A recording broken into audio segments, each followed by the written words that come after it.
Hi, I'm Tanner from Broad Solutions. Today I'm going to be touching on Core Web Vitals, what and why it matters for your website. I am the founder of Broad Solutions. I'm a self-taught website programmer who started Broad Solutions in 2012, and since then I've been building a leading digital agency. And beside me is my marketing specialist, Caitlin, who has joined the team in 2024. Today's strategy about Core Web Vitals is the demonstration on how to improve Core Web Vitals, Google's key UX metrics for loading speed, interactivity, and visual stability. This ultimately leads to a better user experience and higher sales. And so our focus today is going to be on three key terminologies that are focused on Core Web Vitals, which is for your website. And the first one here is CLS, also known as Cumulative Layout Shift, which measures the visual stability. So that's the movement of your page.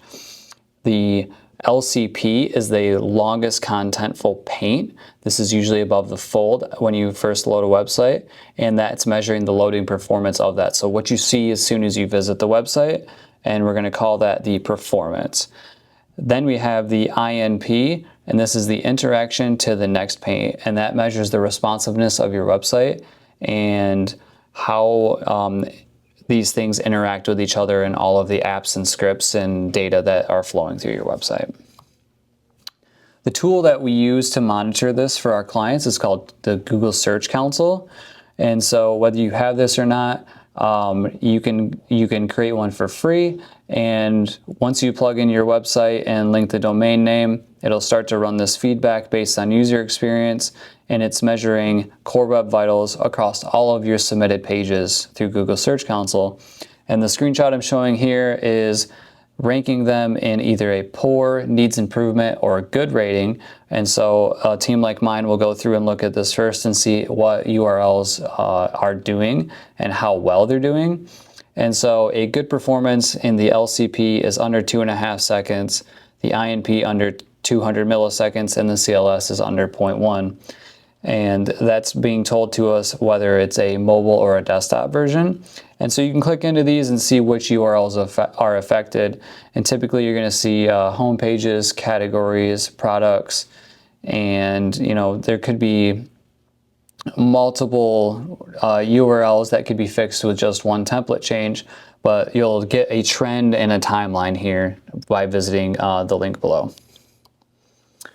If you ever want to run a real-time insight on how well these metrics are doing, you can visit PageSpeed Insights and enter a single URL and get a real-time performance indicator. And it's measuring here on the right-hand side against a website that has a really high LCP of 15 seconds, much larger than a 2.5 second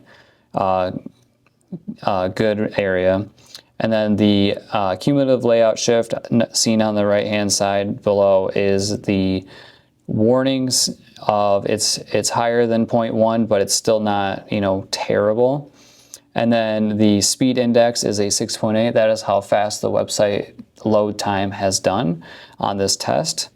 And the total blocking time is that INP measure of 770 milliseconds, much above the 200 millisecond threshold. Why are we talking about this? Well, the benefits of doing this is SEO, search engine optimization, the UX, which would be the user experience that someone is visiting that website, and then the load, or known as the speed, and that's improving that load time of the page. And so with Google putting more and more emphasis on having passing Core Web Vitals, it's increasingly important to ensure that your site health is at the top of your priority list. So as you're doing marketing initiatives and building your website and adding things on, run a PageSpeed Insight checker right away after you publish something, see if you've offended it in any way, and then ensure that Google Search Console is set up so that it's running long term and you can tell on what date something either went red or orange, and then you can come back and visit those URLs and go back into the theme or change the functionality that helps get these Core Web Vitals at the top of your site health list and make sure that you're not negatively affecting search engine optimization, user experience, or the speed. And so to touch on the SEO specifically, Are Core Web Vitals a ranking factor? Yes, they absolutely are. In 2025, Google search results factor in the user experiences, so the real user data from someone visiting that website, as well as these technical results, because you are submitting your website to a search engine. They're checking on these they're checking on these technical results to make sure that they are good enough to put at the top of their search engine, because they also don't want someone to have a bad experience by using Google. And so the ranking signal is the page experience, which is a Google-based tool. So if you're satisfying what they want your website to be, that means very much where your search engine rankings are going to increase. Also, the better performance from the experience, which we'll touch on in a second, as well as the load time, is lowering those bounce rates of your customers. That smoother interaction of visiting the website and things not shifting around increases higher trust and conversion rates. And then you ultimately have a competitive edge over someone who has a similar website if you're just loading faster and better. The user experience, or the UX, is going to affect the load time, the layout shifting, the expectation, and the trust of that visitor. And so we're building websites for people. People ultimately interact with your website and they want to see something immediately. They don't want it to move around. And so on the LCP side, if it's under 2.5 seconds, they get that really fast visual feedback. They see that image load right away, that video, that content, as soon as they visit the page. That builds trust and reduces their bounce rate. The layout shift is something that happens if like an ad pops in front of your face, or the contact us live chat window moves around. The video all of a sudden pops in after the page is loaded. It's all of those things that mix together that really reduce, if you get rid of them, they reduce those misclicks. It makes the website feel more stable and polished, and it's better readability for the user. In the IMP side of things, that's the quick response to that input. And so if you're entering a form, or you're clicking on a video, or using an app in some way, the feel is more responsive. It encourages you to actually use it and go deeper in that interaction. And then it reduces that frustration of it being like not working. And then the big benefit here is the load time. And by decreasing the LCP, decreasing the total blocking time, and getting rid of those cumulative layout shifts, as you can see over here on the Broad Solutions PageSpeed Insight that I ran today, we're getting a page speed load time of 0.6 seconds, which is extremely fast. And so the expectation nowadays with technology and year over year is to get faster and faster results. And this ultimately increases the visitor happiness because it improves the load performance. You have higher satisfaction because you can use it immediately, and you get faster interactions and engagement. The tactics we employ here at Broad Solutions are in the LCP category: lazy loading off-screen content, using the efficient image formats such as WebP, and optimizing hosting and server performance. On the INP side, we minimize those long tasks, defer unused JavaScript, and break up heavy scripts. And then on the CLS side, we set the height and width on images, we preload key fonts, and avoid injecting content above the fold. All of this is done in the background of the theme. Sometimes there's apps that interact with your website that we could defer or load later. And we also assess those apps to make sure that they aren't major offenders of the website load times.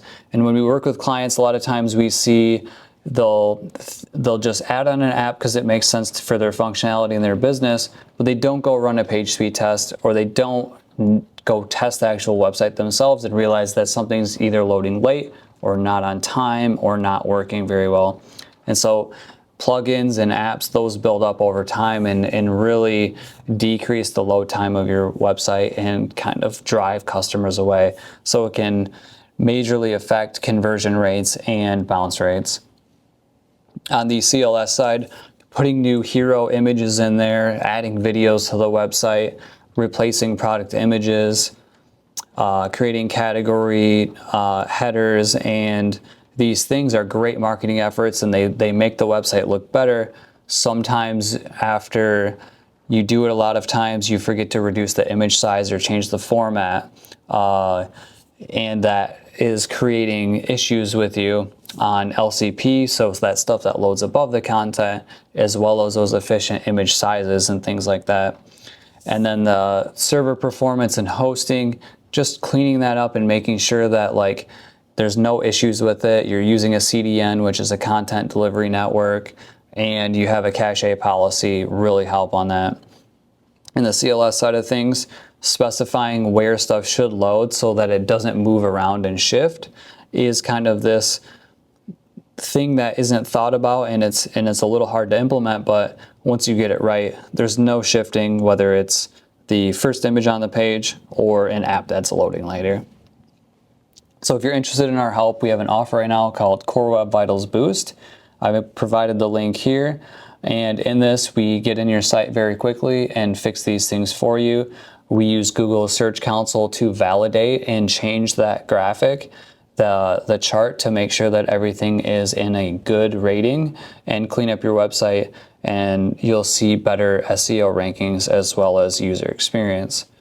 So the takeaways here today on Core Web Vitals is, first, you need Google Search Console to help you identify if you have an issue, and if you do, which pages they're on. You'll go out and test those live links with the PageSpeed Insights and start to get some feedback of what's happening there. It will list out what you need to do and what the offenders are. And then fixing those issues within the theme, and once they're fixed and checked on PageSpeed, you'll go and validate them within Google Search Console. After this is all done, monitoring those SEO rankings as well as the user feedback and customer interaction from the user experience, and then testing PageSpeed again off in the future to make sure that your speed and your load time is reduced. I'm Tanner Brodigan from Broad Solutions, and thank you.